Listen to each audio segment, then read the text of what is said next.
Welcome back.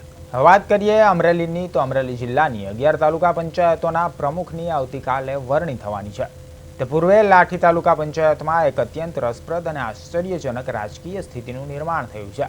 કુલ 16 બેઠકોમાંથી ભાજપ પાસે 10, આપ પાસે 4 અને કોંગ્રેસ પાસે 2 બેઠકો છે. લાઠીમાં ભાજપ પાસે સ્પષ્ટ બહુમતી હોવા છતાં રોટેશન મુજબ પ્રમુખ પદ ઓબીસી મહિલા માટે અનામત હોવાથી અને ભાજપ પાસે આ કેટેગરીના કોઈ વિજેતા મહિલા ન હોવાથી ભાજપે ઉછીના પ્રમુખ લેવાની નોબત આવી છે.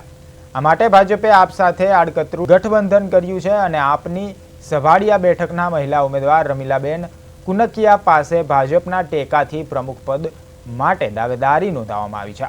તો બીજી તરફ કોંગ્રેસમાંથી જાણીતા લોક સાહિત્યકાર મારાભાઈ આહિરની દીકરીને ચૂંટણીમાં હરાવનાર શાંતાબેન ડેરને પણ પ્રમુખ પદનું ફોર્મ મળ્યું છે, જ્યારે આ પાર્ટીના સત્તાવાર ઉમેદવાર તરીકે કૃષ્ણાબેન ખુમાણે પણ પ્રમુખ પદે ઝંપલાવ્યું છે. આ સમગ્ર ઘટનાક્રમ વચ્ચે આમ આદમી પાર્ટીના મહામંત્રીએ આક્ષેપ કર્યો છે કે ભાજપ તેમના મહિલા સદસ્યને હાઈજેક કરીને લાવ્યું છે.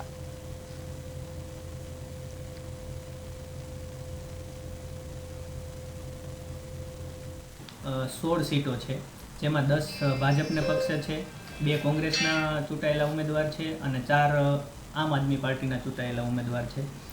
આજે 24/5/2026ના રોજ પ્રમુખ તરીકે અને ઉપપ્રમુખ તરીકે ફોર્મ ભરવાની કાર્યવાહીમાં 3 ફોર્મ પ્રમુખ તરીકે રજૂ થયા છે અને 2 ફોર્મ ઉપપ્રમુખ તરીકે. એઓને પાર્ટીએ ચોખ્ખા શબ્દોમાં જણાવેલું કે ભાઈ આપણે પાર્ટી વિરુદ્ધ કામ નથી કરવું અને બીજું કે આપણે પાર્ટી સાથે રહી અને આપણે દાવેદારી કરીએ. પણ મને એવું લાગે છે ક્યાંક ને ક્યાંક લોભ, લાલચ, ધાક ધમકી, આજે તમે જોવો અહીંયા ફોર્મ ભરવા આવેલા તો હાઈજેક કરીને લઈને આવેલા હોય એવું જણાઈ આવતું હતું.